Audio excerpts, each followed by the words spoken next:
अकोला जिले के डाळंबी गांव के नागरिकों ने पीने के पानी के लिए जिला परिषद मुख्य कार्यकारी अधिकारी कार्यालय के सामने धरना प्रदर्शन किया। ग्रामीणों ने आरोप लगाया कि डाळंबी गांव में बड़े पैमाने पर पानी की किल्लत है।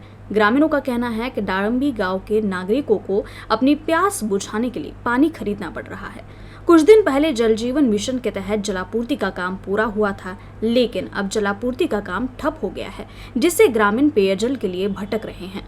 गांव में टंकी का काम पूरा हो चुका है, लेकिन पानी की टंकी में बिजली की आपूर्ति नहीं होने से जलापूर्ति सुचारू नहीं हो पाई है।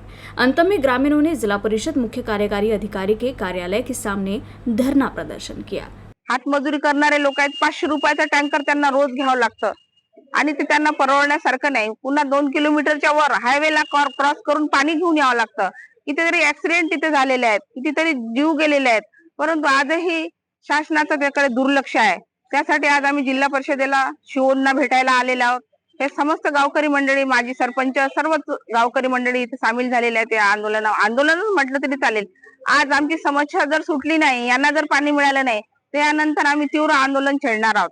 भारत सरकारच्या जल जीवन मिशन केंद्र योजनेअंतर्गत ग्रामपंचायत प्रशासनाला पाण्याची टाकी उभी करण्यासाठी खूप मोठी समस्या त्यांच्या समोर उभी राहिली होती। जागा नसताना मी स्वतःची जागा दान देऊन फुले शाहू आंबेडकर गाडगे महाराज अण्णाभाऊ साठे यांच्या विचाराने प्रेरित होऊन गाडगे महाराजने म्हटलं की तहानल्याची तहान जाणं, भुकेल्याची भूक जाणं, उघड्या नागड्यांना वस्त्र द्या, शिक्षण द्या, या म्हणीनुसार किंवा त्यांनी दाखवलेल्या मार्गानुसार माणूस जन्माला येणार जाणार, पण पिण्याच्या पाण्याची समस्या सुटण्यासाठी जागा दान दिली। आणि जागा दान दिल्यानंतर हा एक मोठा प्रश्न त्यांचा समस्या सुटल्यानंतर ठेकेदारांनी ते काम अर्धवट स्थितीत सोडून दिलं। त्याच्या मागे लागलो, परत ते काम पूर्ण झालं। परिस्थिती कशी की जिल्हा परिषदेच्या याच्या प्रशासनामध्ये जे लोक बसलेले आहेत त्यांची मानसिकता चांगली नाही। त्या मानसिकता चांगली नसल्यामुळे या लोकांची पिण्याच्या पाण्याची समस्या सोडू शकत नाही। ऑलरेडी पाण्याची एक जुनी विहीर आहे।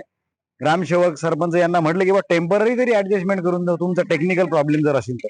त्यांनी सांगितलं की आमचा टेक्निकल प्रॉब्लेम आहे, वीज येत नाही, करंट लागू शकते, त्याच्यामुळे बा तुम्ही टेम्पररी ऍडजस्टमेंट करा। पण टेम्पररी ऍडजस्टमेंट ग्रामपंचायत प्रशासनही करायला तयार नाही, पाणी पाजायला तयार नाही। त्याच्या प्रश्नाची जर शासनाने किंवा ग्रामपंचायत प्रशासनाने पाण्याच्या टाकीची व्यवस्था केली नाही पाण्याची, तर मी जे रजिस्ट्रेशन करून दिलेल्या पाण्याच्या टाकीसाठी जागा, ती माझी जागा रद्द करण्यात येईल आणि मी माझी जागा वापस घेण्याचा प्रयत्न करणार आणि घेणार, असा शासनाला इशारा सुद्धा देतो।